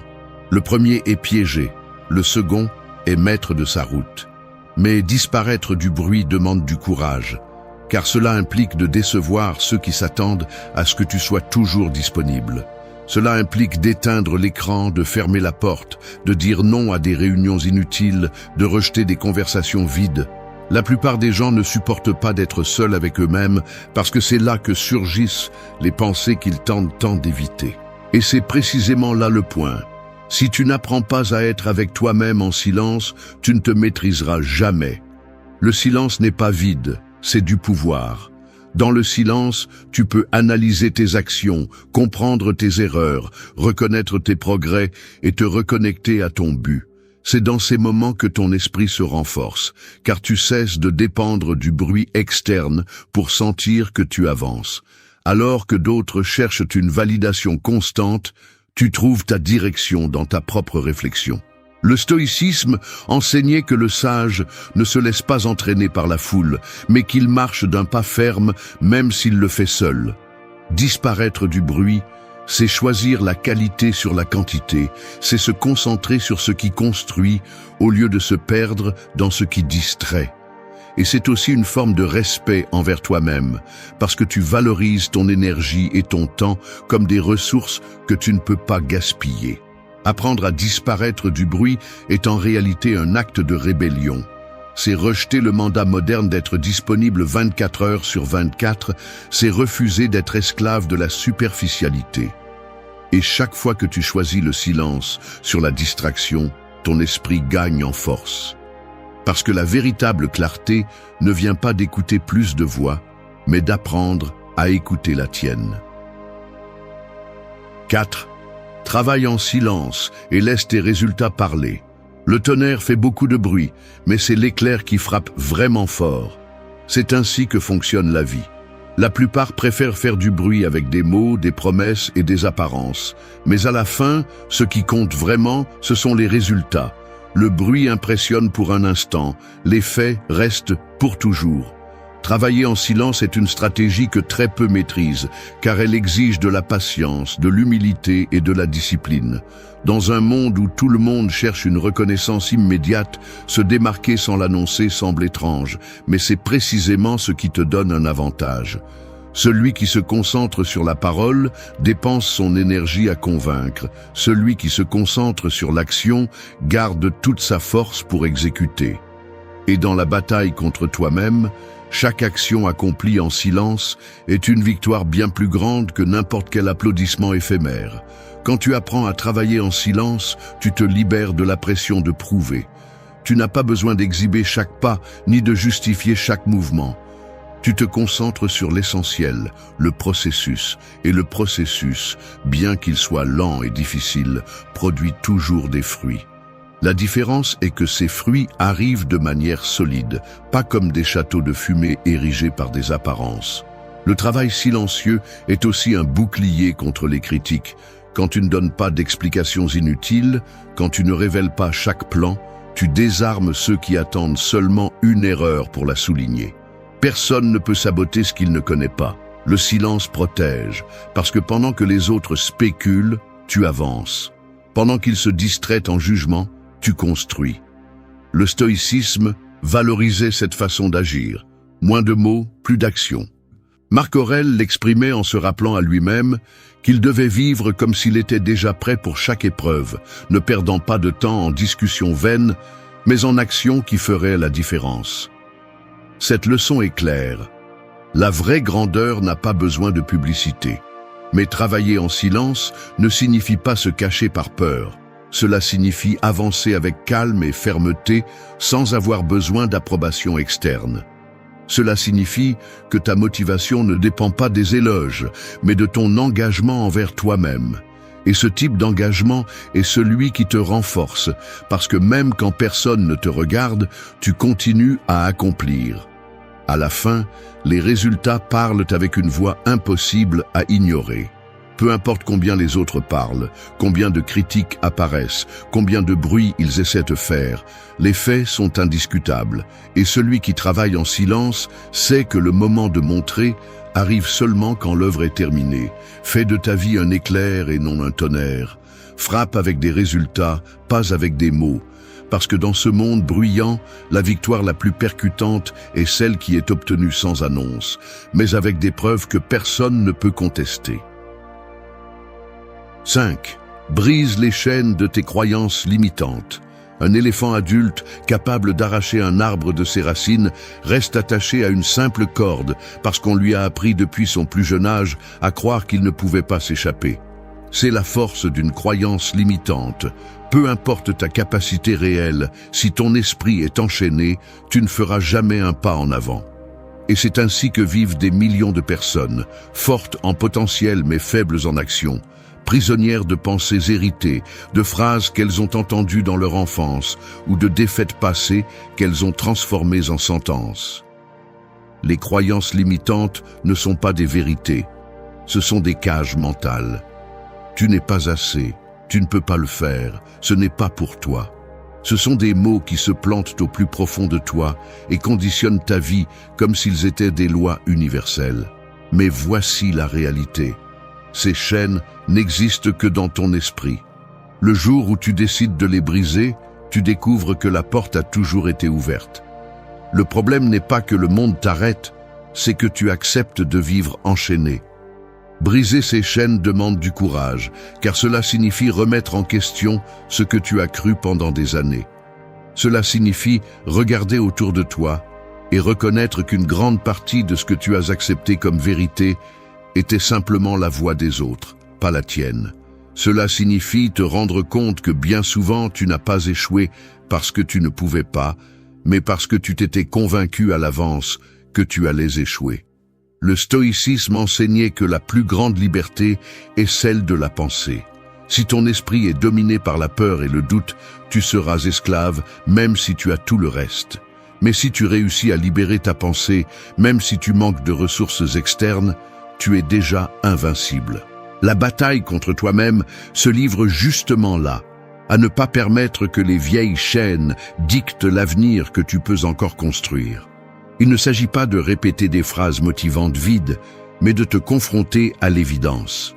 Demande-toi, qui a dit que tu ne pouvais pas? Qui a décidé que tu n'étais pas assez? La plupart de ces réponses pointent vers des voies externes qui ne devraient même pas gouverner ta vie. Et quand tu le comprends, quelque chose change. Tu te rends compte que la vraie prison a toujours été l'obéissance aveugle à ces voix. Chaque fois que tu agis, malgré la croyance qui essaie de t'arrêter, une chaîne se brise.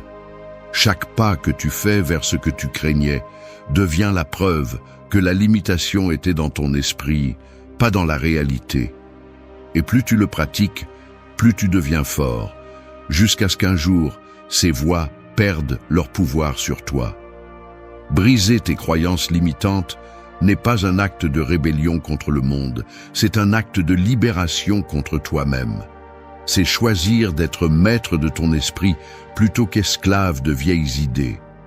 Parce qu'au final, la seule chose qui t'empêche vraiment d'avancer n'est pas ce qui est à l'extérieur, mais ce que tu décides de continuer à croire en toi. 6. Transforme chaque devrait en doit. Les promesses brisées ne sont pas toujours faites aux autres. La plupart sont brisées en silence avec soi-même. Je devrais commencer.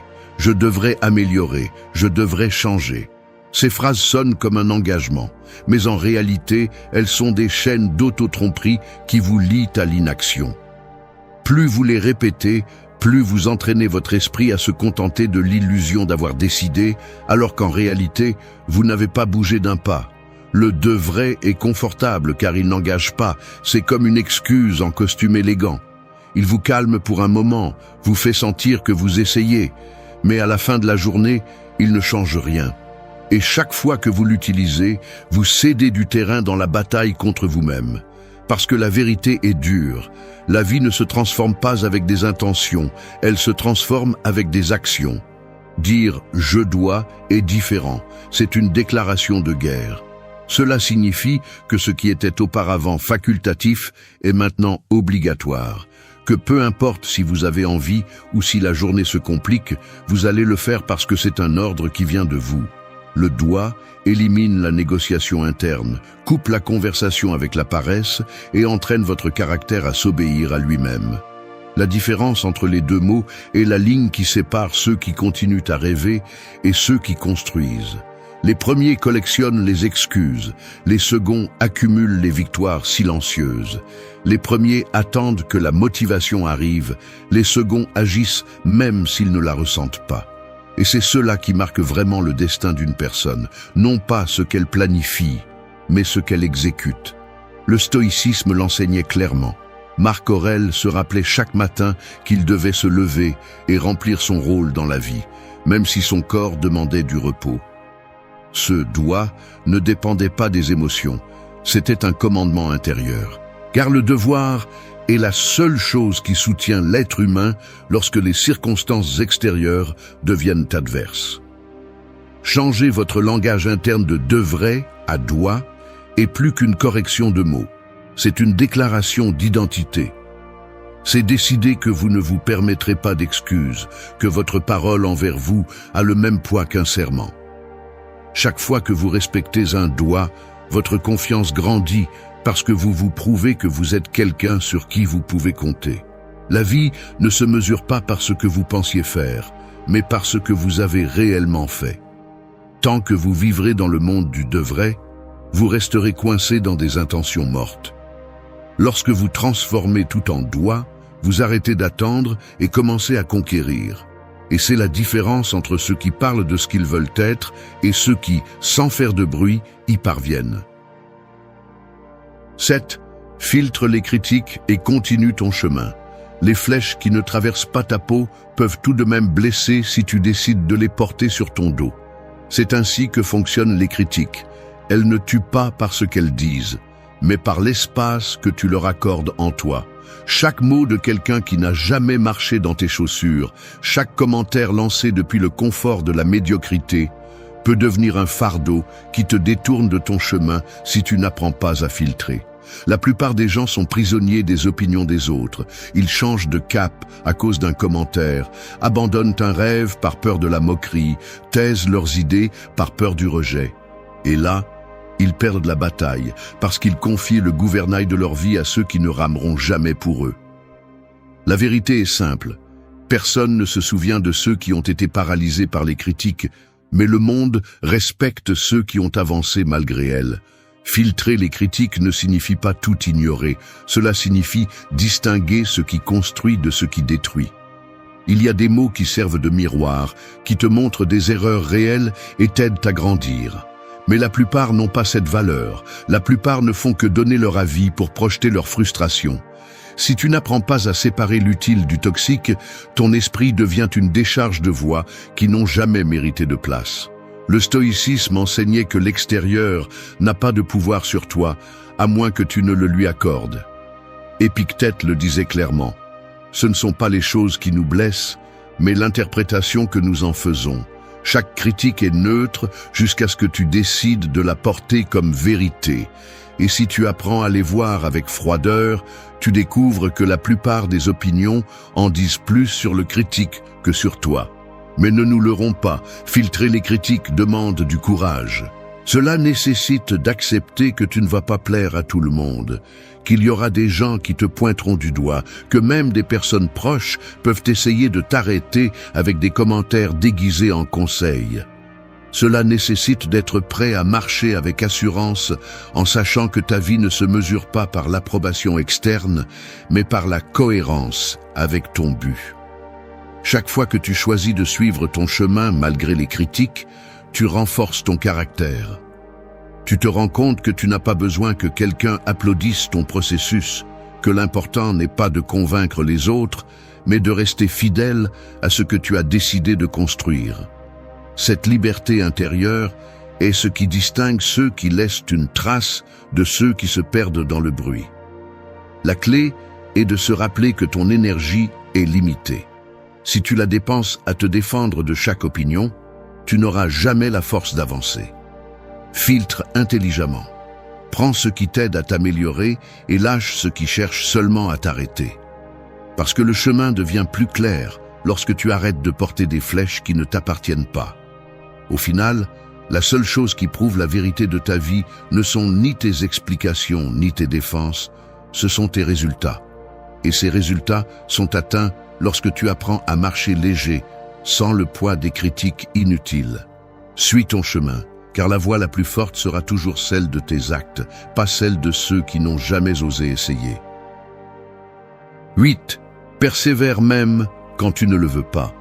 Les montagnes ne sont pas conquises à la première tentative. Elles ne se plient pas à la fatigue des pas. Celui qui atteint le sommet n'est ni le plus rapide ni le plus fort, mais celui qui refuse de s'arrêter même lorsque chaque muscle demande à abandonner. C'est ainsi que se définit la persévérance. la force invisible qui sépare ceux qui restent à mi-chemin de ceux qui vont jusqu'au bout. Persévérer même quand tu ne le veux pas est le coup le plus sûr que tu peux porter dans la bataille contre toi-même. Parce qu'il est facile d'avancer quand il y a de la motivation, quand l'émotion est forte, quand l'environnement est favorable. La difficulté commence les jours gris, quand il n'y a pas d'envie, quand les excuses semblent plus grandes que les objectifs, quand l'esprit insiste pour s'arrêter.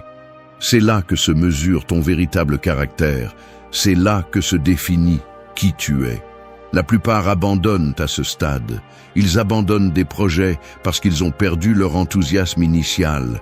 Ils abandonnent des rêves parce qu'ils n'ont pas vu de résultats rapides. Ils changent de direction chaque fois qu'ils ressentent de l'inconfort. Et c'est compréhensible parce que renoncer est tentant, c'est immédiat. C'est une façon de se débarrasser du poids. Mais ce qu'ils ne comprennent pas, c'est que chaque abandon devient une blessure à la confiance, une cicatrice qui répète en silence « Tu n'as pas pu ».